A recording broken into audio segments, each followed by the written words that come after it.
नाजरीन, वीडियो शुरू करने से पहले दिल से एक छोटी सी गुजारिश है। अगर आप पाकिस्तान के मुस्तकबिल से जुड़े ऐसे ज़बरदस्त और इनकलाबी मंसूबों के बारे में जानना चाहते हैं जो खामोशी से मुल्क की मईशत का नक्शा बदल सकते हैं, तो अभी इसी वक्त चैनल को सब्सक्राइब करें और बेल आइकन को दबाएं, क्योंकि यहाँ आपको वो सच दिखाया जाता है जो आमतौर पर कहीं नहीं बताया जाता।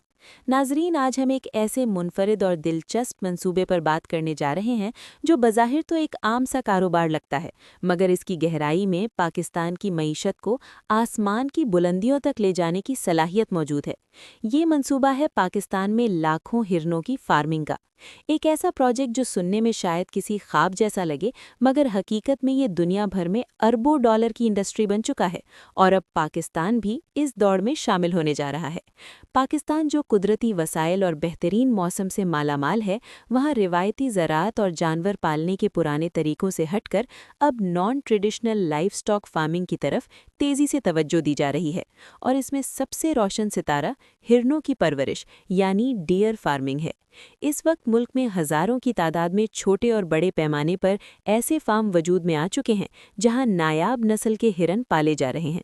लेकिन सवाल ये है कि आखिर हिरन ही क्यों, और ये मासूम सा जानवर पाकिस्तान को अमीर तरीन ममालिक की फहरिस्त में शामिल करने में कैसे किरदार अदा कर सकता है? इस राज को समझने के लिए हमें इस इंडस्ट्री की जड़ों में जाना होगा और देखना होगा कि किस तरह हिरन के सींग, खाल, गोश्त और उसकी खूबसूरती को डॉलर्स में बदला जा सकता है। नाजरीन, दुनिया भर में डियर फार्मिंग एक आजमूदा और कामयाब बिजनेस मॉडल है। न्यूजीलैंड, ऑस्ट्रेलिया और अमेरिका जैसे ममालिक ने इस सनत से अरबों डॉलर कमाए और अपनी देही मईशत को मजबूत किया। पाकिस्तान में इस रुझान का आगाज़ उस वक्त हुआ जब हुकूमत और प्राइवेट सेक्टर ने ये शिद्दत से महसूस किया कि सिर्फ गाय, भैंस और बकरियों पर इन्हिसार करके हम अपनी बढ़ती हुई माशी ज़रूरियात और गोश्त की तलब पूरी नहीं कर सकते। हिरन एक ऐसा जानवर है जो कम खुराक खाकर तेज़ी से बढ़ता है और उसकी ब्रीडिंग कैपेसिटी गैर मामूली होती है। एक आम बकरी या गाय के मुकाबले में हिरन की फार्मिंग में जगह और पानी की ज़रूरत भी कम होती है, मगर इसका आउटपुट और मुनाफा कई गुना ज़्यादा होता है। इस मंसूबे का बुनियादी मकसद ये है कि पाकिस्तान में हिरनों की तादाद को लाखों तक ले जाया जाए ताकि हम इंटरनेशनल मार्केट में एक बड़े एक्सपोर्टर के तौर पर उभर सके। ये सिर्फ जानवरों की तादाद बढ़ाने का मंसूबा नहीं, बल्कि एक मुकम्मल इकोसिस्टम बनाने का ख्वाब है, जिसमें चारा उगाने वाले किसान से लेकर लेदर प्रोसेसिंग फैक्ट्रियों तक हर फर्द को फ़ायदा पहुंचे। इस वक्त पंजाब और सिंध के मुख्तलिफ इलाकों में लोग इसे शौकिया नहीं बल्कि फुल टाइम बिजनेस के तौर पर अपना रहे हैं, क्योंकि उन्हें साफ नज़र आ रहा है कि इसमें प्रॉफिट मार्जिन रिवायती लाइफ स्टॉक के मुकाबले में कहीं ज़्यादा है।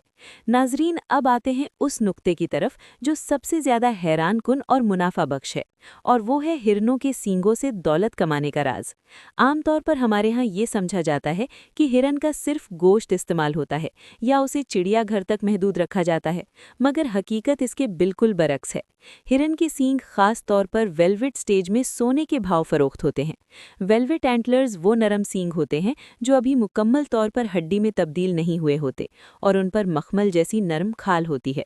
ट्रेडिशनल चाइनीज़ मेडिसिन और दुनिया भर की हर्बल मेडिसिन इंडस्ट्री में इनकी डिमांड इतनी ज़्यादा होती है कि सप्लाई पूरी करना मुश्किल हो जाता है। इन सींगों में ऐसे ग्रोथ हार्मोन्स और कंपाउंड्स पाए जाते हैं जो इंसानी ताकत बढ़ाने, इम्यूनिटी बेहतर करने और एंटी एजिंग के लिए इस्तेमाल होते हैं। इंटरनेशनल मार्केट में आला मयार के वेलवेट एंटलर्स हज़ारों डॉलर फ़ी किलोग्राम तक फ़रोख्त होते हैं। अब ज़रा सोचें, अगर पाकिस्तान में लाखों हिरन हों तो हम हर साल कितने टन वेलवेट एंटलर्स पैदा कर सकते हैं। ये एक रिन्यूएबल रिसोर्स है, क्योंकि हिरन को ज़बह किए बगैर हर साल इसके सींग काटे जा सकते हैं और वो दोबारा उगाते हैं। कुदरत के इस निज़ाम को अगर दुरुस्त तरीके से इस्तेमाल किया जाए तो पाकिस्तान की बरामदाद में गैर मामूली इजाफा मुमकिन है। ये सींग महज सजावट की चीज़ नहीं बल्कि फार्मास्यूटिकल इंडस्ट्री का एक कीमती खाम माल है जिनसे ज़र मुबादला कमाया जा सकता है। नाजरीन, बात सिर्फ सींगों तक महदूद नहीं। हिरन का गोश्त दुनिया के महंगे तरीन और सेहतमंद तरीन गोश्त में शुमार होता है। यूरोप, अमेरिका और मिडिल ईस्ट के लग्जरी होटल्स और रेस्टोरेंट्स में वेनिसन की डिमांड बहुत ज़्यादा है। ये लो फैट और हाई प्रोटीन गोश्त होता है जिसे फिटनेस और हेल्थ कॉन्शियस लोग बेहद पसंद करते हैं। पाकिस्तान में अगरचे ये गोश्त आम मार्केट में दस्तयाब नहीं, मगर जब फार्मिंग लाखों की तादाद में होगी तो न सिर्फ मकामी सतह पर दस्तयाब होगा बल्कि एक्सपोर्ट के जरिए हेवी रेवेन्यू जनरेट किया जा सकेगा। दुनिया भर में हलाल मीट मार्केट तेजी से बढ़ रही है और अगर पाकिस्तान हलाल वेनिसन को ब्रांड बनाकर मुतारिफ करवा दे तो अरब ममालिक और यूरोप के मुसलमान इसकी सबसे बड़े खरीदार बन सकते हैं। नाजरीन, इसके अलावा हिरन की खाल से बनने वाला लेदर निहायत नरम, मजबूत और कीमती होता है।